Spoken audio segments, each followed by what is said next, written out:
Welcome back to Stasis. Now the first thing we're going to take care of is we're going to get rid of those force fields. And the way that we're going to do that is back at the reception desk.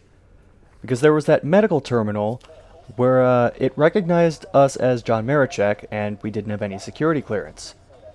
So what we're going to do is we're going to use that PDT which was removed from the person earlier that we just found on the table, set it in front of the medical terminal, and now we are Elizabeth Swanson.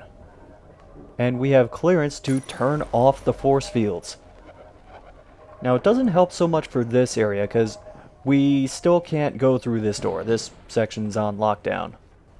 However, there was that other force field from before, which is exactly where we want to go. That is the place where we are going to finish getting what we need to prep for the operation to remove the PDT. Now, as we go in here, John fully realizes what's standing in the middle of the room. Tia, a survivor. Is someone alive? Not exactly.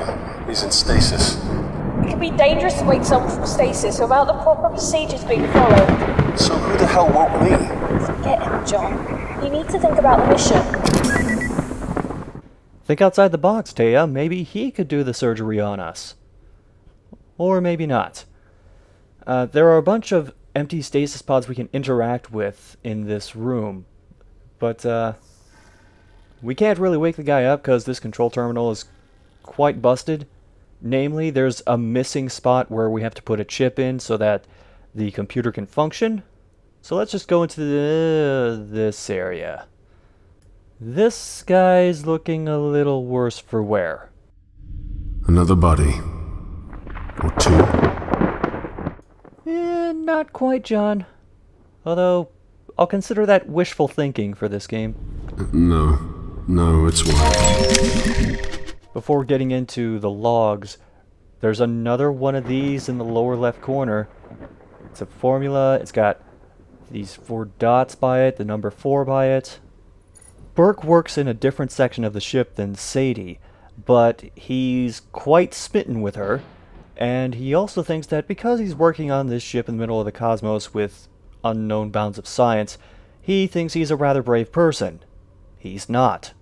Fast forward to 9 days into the shutdown, he can't see Sadie anymore except for when he hangs out by the vending machines near those places where the shipments come in. He admits he's pathetic for doing that, and he also mentions that he was reading a book about the eugenics wars when Dr. Milan saw him and went completely apeshit. So now he just keeps it in his room and instead carries around a book, and in that book his favorite character is somebody named Major Plowtoll. Plowtoll. Think about that. The rations come, and the rations suck. Nobody likes them. People start showing animosity toward each other. Somebody breaks somebody's nose. People are fighting. And Burke starts to realize what a coward he actually is. Then there's a power outage, and he says that the rumors about animals being on the ship, killing people, aren't rumors because he saw somebody die at the hands of one of them.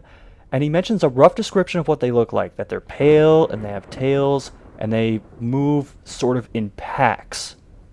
He mentions he's hiding rations in his room while people are scared and hungry elsewhere, and he feels like even more of a coward for that.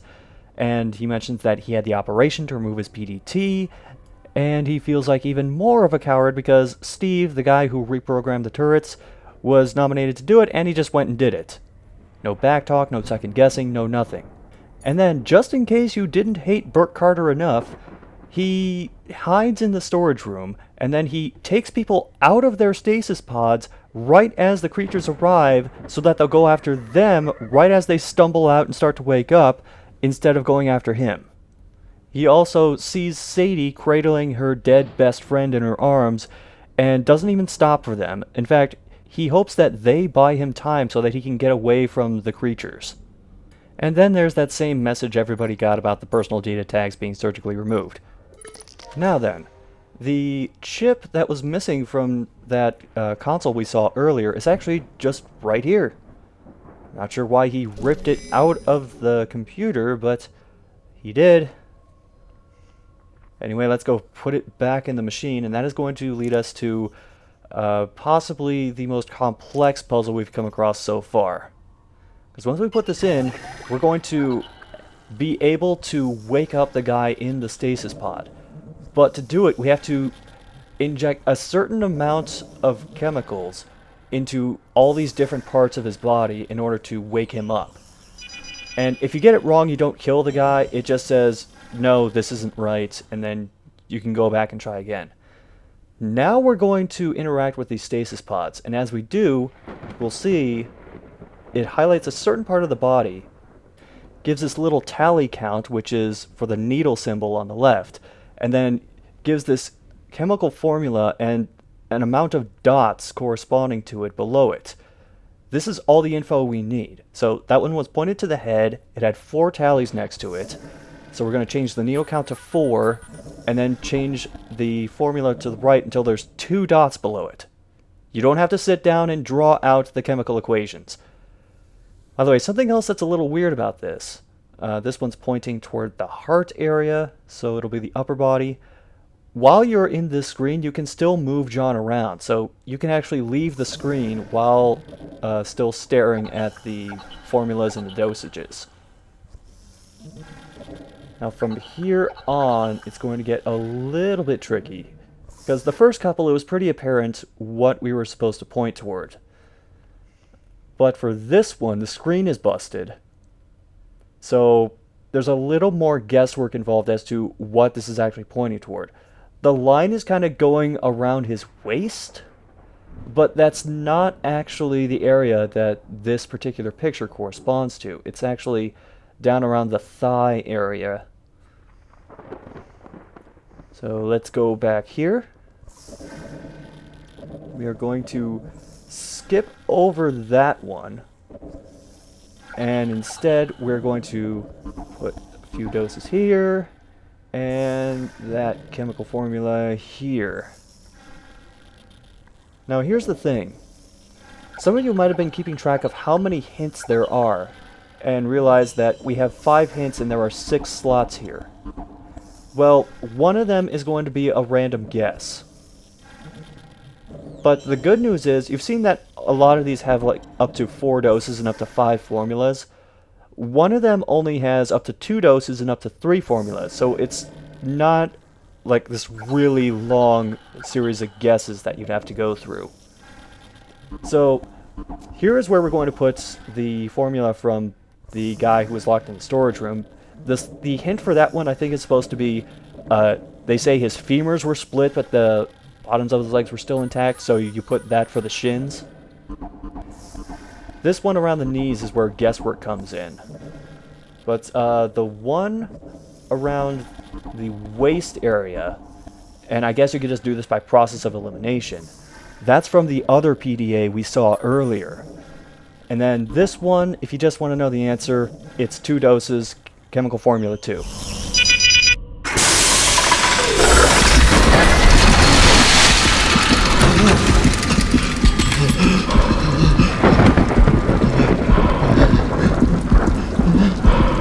Steady yourself.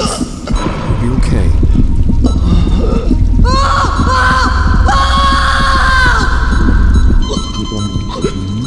God damn it. I heard screaming!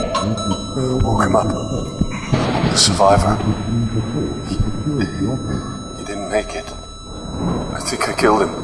I think I did something. I told you to leave him. He was dead the minute they froze him. You just made his death easier, simpler. I just killed a man, Tia. You need to move before you become another dead body. Have some mercy. Mercy. You have no idea how much mercy I have. I've been in hell. Made choices that got people killed. This isn't just about you anymore. I'm sorry. I need you, John. And you have a weird way of expressing it, Taya. I'm so sorry. I'm so sorry.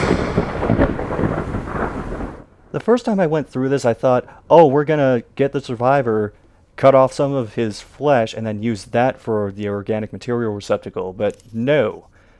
The real reason we did this was we're going to scoop up that cryopreservation fluid into this container.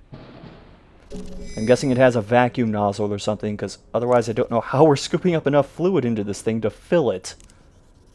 But now we have everything we need in order to get the surgery pod functioning and remove our personal data tag. And I'm gonna warn you, this isn't something that they just fade to black, play a bunch of sounds over, and bam, your tag's gone. We're going to see the surgery in agonizing detail. As such, if any of you are a little squeamish, oh, by the way, I'm going to safety save here. So if any of you are squeamish about seeing someone's back get cut open and lasers being fired into various parts of their spine and seeing their musculature and skeleton exposed, I'll have a time skip thing come up in a moment.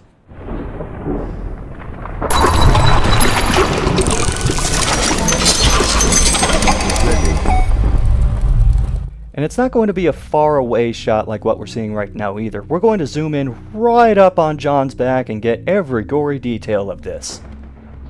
Although first we have to make sure the bed isn't occupied. You're going to have to be awake for this. You're not helping. Sorry. Okay. Just shit. Even be careful doesn't cover it. I'll be fine. I'll be fine. It's not like the power's gonna cut out in the middle of surgery. Shit, John. Why would you even say that? I'm about to cut into my spinal cord. I'm allowed one joke. I'll be monitoring. Deep breath, old man. You can do this.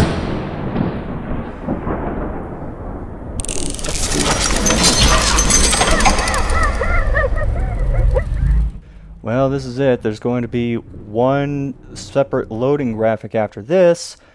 And if you want to skip over the surgery, here is the time code in the video which you should fast forward to just get past all of it.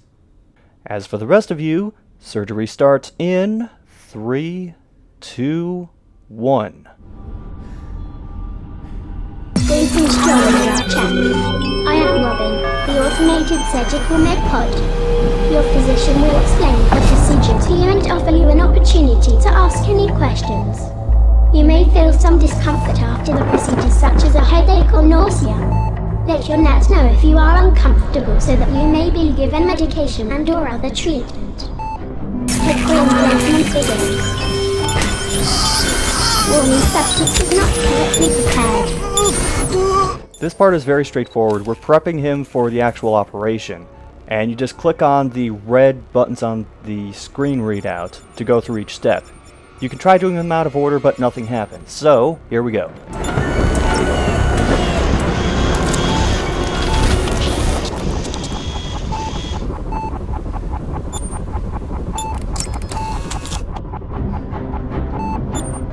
Surgery program 0415 initiated.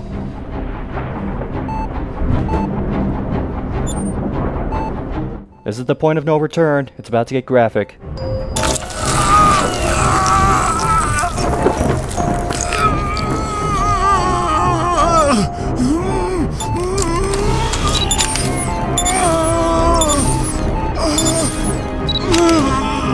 Magnetic resonance imaging.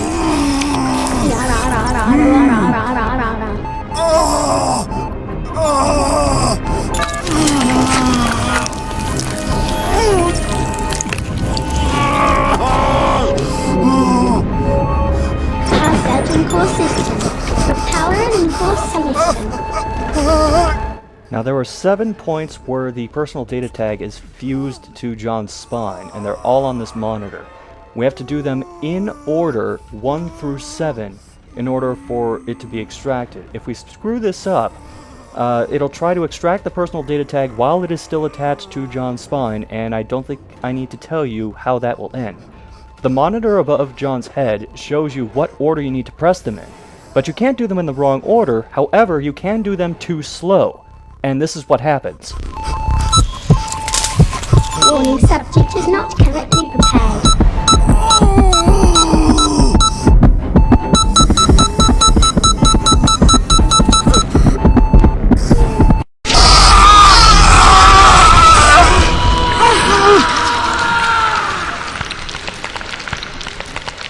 Oddly enough, there's no achievement for dying while you're in surgery. There is an achievement for surviving the surgery, though. This is also one of the few times you'll get to this continue main menu screen in Stasis.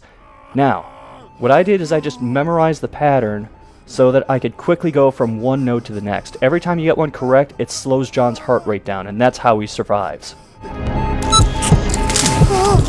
subject is not currently prepared.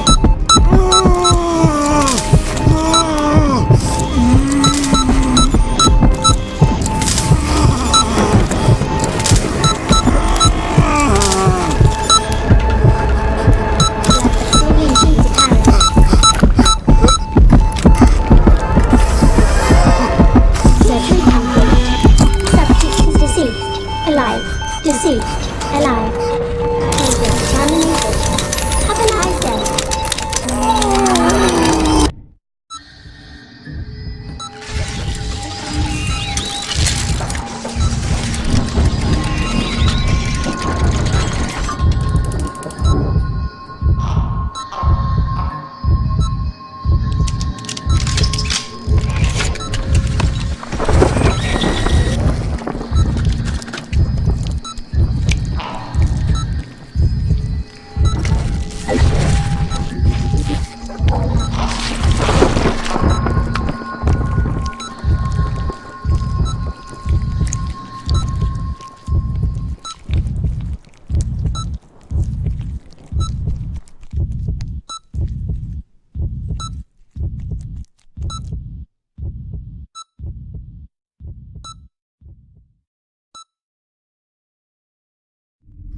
Rebecca. No. Rebecca. Run. No. Rebecca. Run. No. Rebecca. Run. John?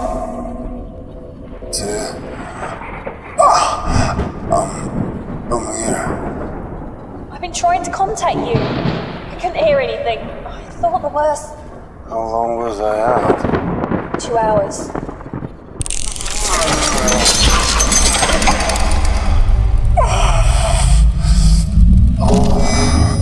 I'm okay. Alive. Mostly. Fuck, my back is sore. 3 decks and you'll see your daughter. Focus on that. You should have enough drugs running through you to keep going for a few more hours. Drugs. I've never been a fan, but these are definitely the good ones. Don't worry about a thing, John. You might be drugged up like none other and barely know where you are or what you're doing, but I have most of my senses about me. Most of the time. Now, because we're in such a drug-addled state, and we just had surgery on our spine, walking is a little difficult at the moment. In fact, John's going to take a bit of a tumble here. It's okay. He's kind of learning how to walk again. Now, the good news is we don't have to do anything with any of the other side rooms. We're just going to head straight for that elevator. Because we couldn't use it before with our personal data tag still in. But now we can use it just fine. And no, I tried going to that room across from the reception desk. You still can't go there. We are, however, going to sort of keep around our personal data tag for future use.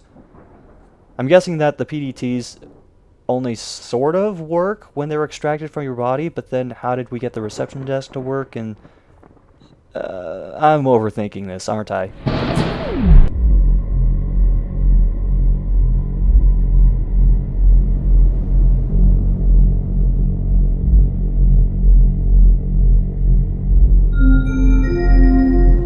A biological quarantine has been initiated.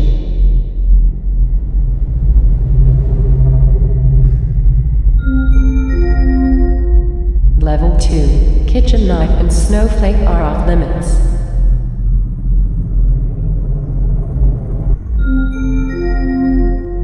Level 3, hydroponics is off limits.